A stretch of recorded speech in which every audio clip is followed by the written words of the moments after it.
Hello सबैलाई good afternoon. र आज मात्रै 12 बजी है चाहिँ अब सोरेङतर्फ जाँदैछु। यो चाहिँ मेरो गाउँ हो। मेरो घर चाहिँ माथि सुन्तलाको बोटले छेकिरहेछ है।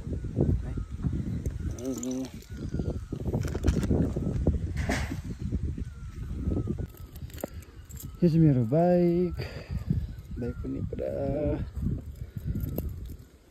दुलदुलो लागेछ, धोइ पनि छैन, भ्याउनु पनि छैन है।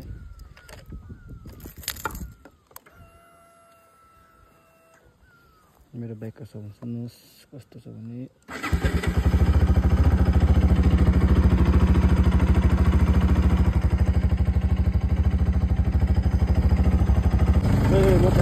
सोरेङतर्फ लाग्यो।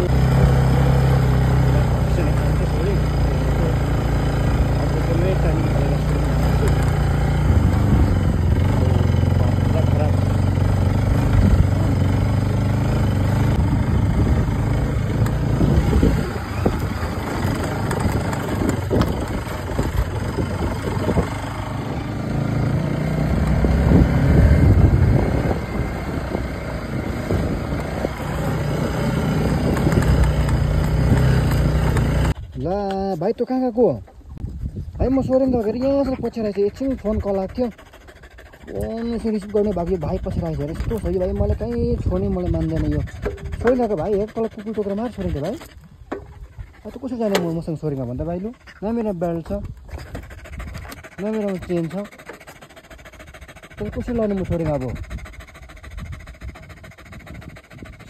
यस्तो छ भाइ छ अब विश्वास भएर नि अम्बो भाइ। मलाई पछाडि तैँले मलाई त्यसपछि हेर्नुहोस् कुकुर यस्तो छ, मलाई कहीँ छोड्नु मान्दैन, खालि मसँग मात्रै हिँड्नुपर्छ।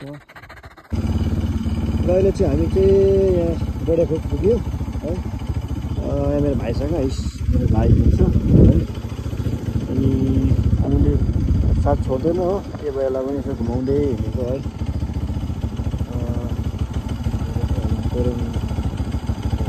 एक हातमा बाइकको स्ट्रिङ थप्नुपर्छ।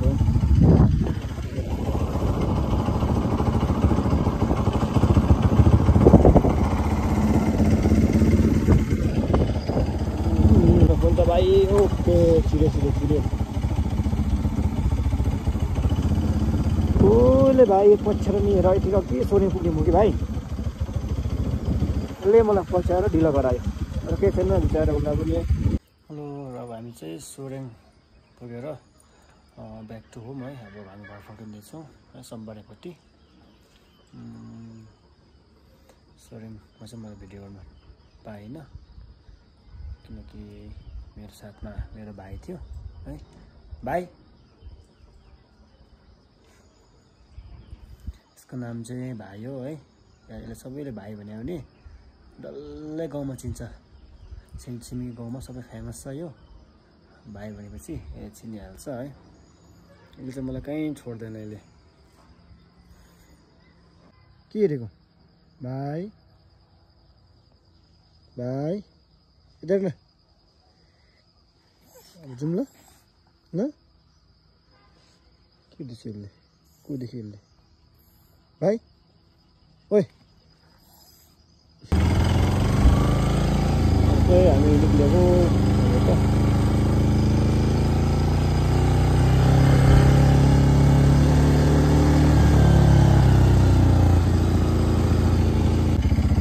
अहिले चाहिँ हामी रोजी आइपुग्यो है।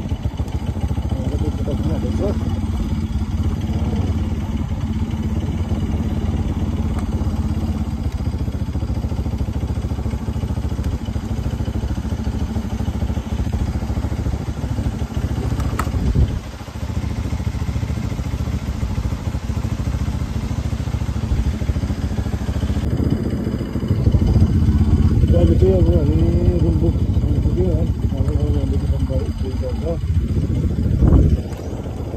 आजको सफर दिन राम्रो भयो, टमाटर भयो है। भाइसँग अर्को रेस्ट छ मेरो है। म पछाडि घरि ऊ अगाडि है, घरि म अगाडि ऊ पछाडि हुँदै आएको बढेको देखियो है चाहिँ लग्नु जाने रोड हो यो त्यसको चाहिँ स्कुल जाने है यो यहाँदेखिको चाहिँ सम्भावित छ यहाँ पर बोट छ है त्यो सिलगढी हुन्छ होला